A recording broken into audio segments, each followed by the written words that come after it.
जी जी।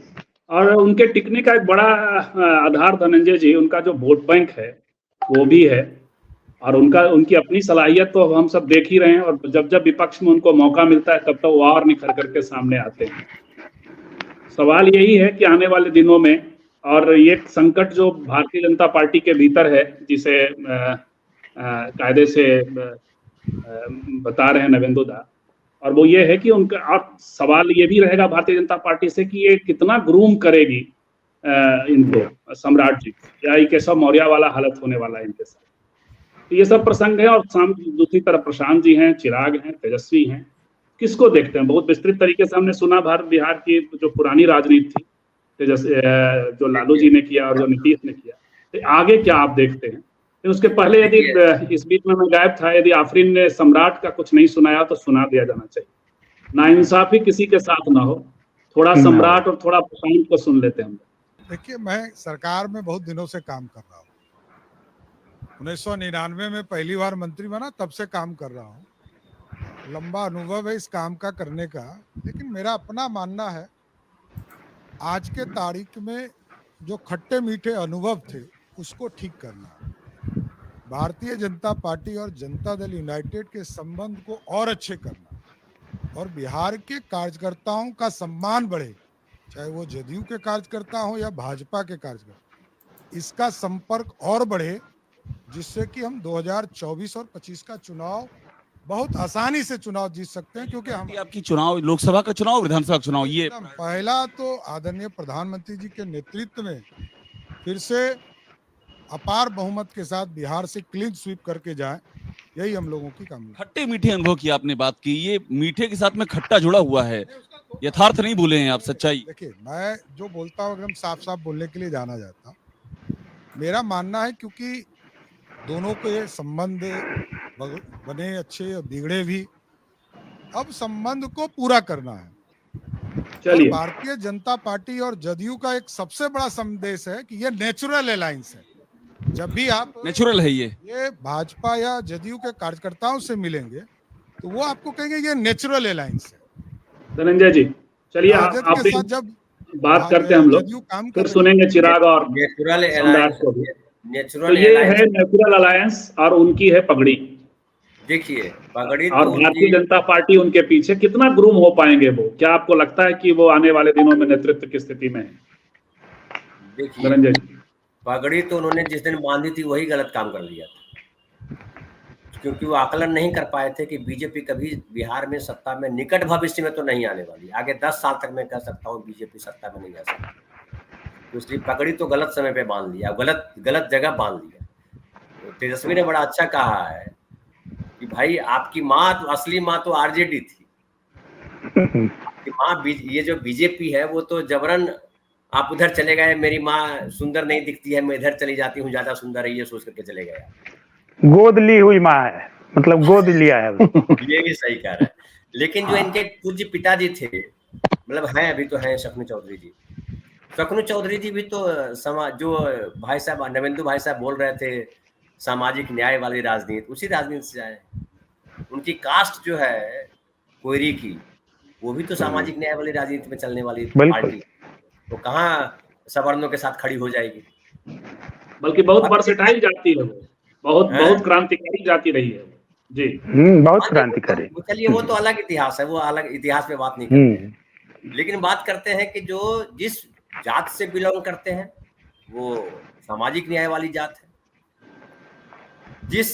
जहां से वो आए हैं ट्रेनिंग लेकर के वो सामाजिक न्याय वाला इलाका है। बिहार में जो राजनीति चल रही है वो सामाजिक न्याय वाली राजनीति चल रही है। 33 साल से लालू और नीतीश ही चल रहे हैं ना, तो सामाजिक न्याय ही चल रहा है ना एक तरह से, तो वो राजनीति चल रही है। फिर आप बतलाइए कि ये जो पगड़ी बांधी वो दूरदर्शिता नहीं, अदूरदर्शिता है। आप इतने बड़े नहीं हुए कि नीतीश कुमार को सत्ता से उतार के रहेंगे, उसके बाद ही जो है पगड़ी उतरेगी। काहे को भीष्म प्रतिज्ञा ले ली? भीष्म का क्या हाल हुआ? अगर उसी में चले गए तो भीष्म का हाल आपको देख लेना चाहिए था, किसी से सुन लेना चाहिए था कहानी कि भैया भीष्म की क्या हालत हुई।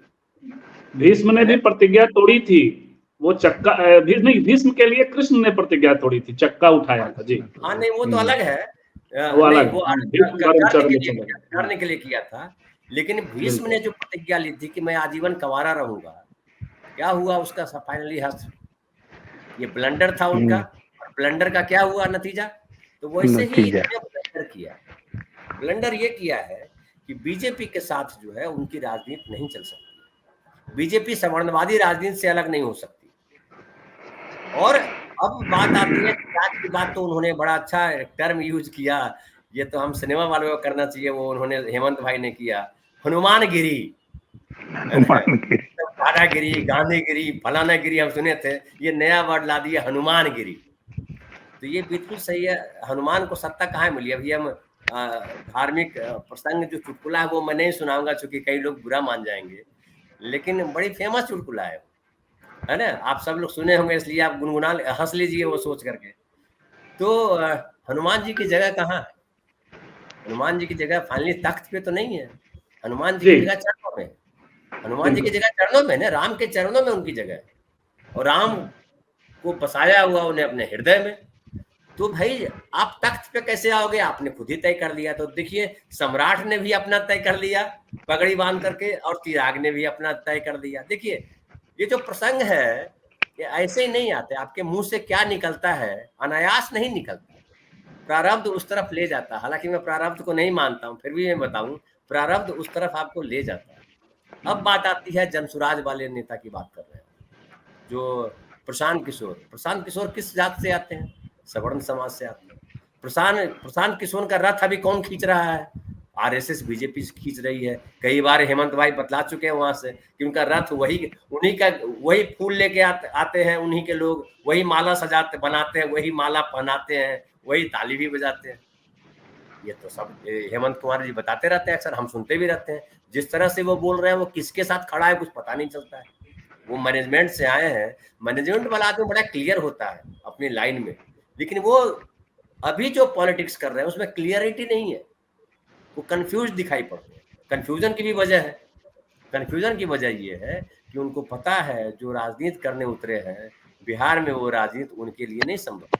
बिहार में जातिवादी राजनीति जिसको कह सकते हैं, बीजेपी की भाषा में कहें अगर, उससे छुटकारा नहीं मिलने वाला है। तो वो जो सामाजिक न्याय की राजनीति की धारा आगे जाएगी, आप कहना ये चाह रहे हैं धनंजय जी? नहीं, मैं ये और लाइन लास्ट दलितों की ओर जाएगी। उनका तेजस्वी पे भी आता है। बड़ा इतना स्पष्ट आसान नहीं है बिहार किसके हाथ आएगी, बिहार की बागडोर कह देना। मैं इसको आसान लाइन नहीं मानता, बहुत भारी आपने इसका हेडिंग रखी, और ये बड़ी आसान इसकी व्याख्या नहीं है। तो मैं कोशिश कर रहा हूँ दृष्टि डालने की, ताकि आके नविंदु भाई और हेमंत जी बोले या आप बोले तो उसमें वो दिखाई पड़े, या आगे हम चर्चा करें तो दिखाई पड़े। तो प्रशांत किशोर के लिए भी मुझे जगह नहीं दिखाई पड़ती। अब बात आती है तेजस्वी पे। तेजस्वी में सबसे ज्यादा संभावना है, ये हम सब चर्चा कर चुके हैं। तेजस्वी बढ़िया, इसमें इन चारों में सबसे आगे दिखाई पड़ते हैं, ये भी सही है। तेजस्वी नीतीश के राजनीति को आगे बढ़ाने, अभी हम लोग बात कर रहे थे, नविंदु भाई ने कहा कि जहां लालू प्रसाद यादव ने राजनीति छोड़ी थी, वहां से तेजस्वी लेकर के आगे बढ़े। अब जहां नीतीश कुमार राजनीति छोड़ रहे हैं या राजनीति उनसे छूट रही है, वहां से तेजस्वी लेके आगे बढ़ेंगे, इसमें भी कोई दो राय नहीं है। लेकिन ये जो राजनीति जिस तरह से अभी तक तेजस्वी जी करते रहे हैं, उतनी सीधी राजनीति उनको नहीं हो सकती है। उनके माध्यम से एग्रेसिव नोट लेना पड़ेगा, आपको जनता से कनेक्ट होना पड़ेगा। और M/I समीकरण जो अक्सर आप बोलते रहते हैं कि इतना % से वो शुरू होते हैं, तो जो इतना % से शुरू होते हैं वही तेजस्वी के लिए माइनस पॉइंट भी है, ये भी समझ लीजिए। तो तेजस्वी को से निकलना भी है कि कैसे निकलेंगे। तो लड़ाई अभी आसान नहीं है। अभी 2024 का चुनाव है, फिर नीतीश कुमार क्या करेंगे ये भी है, और 2025 में क्या होगा तब कहा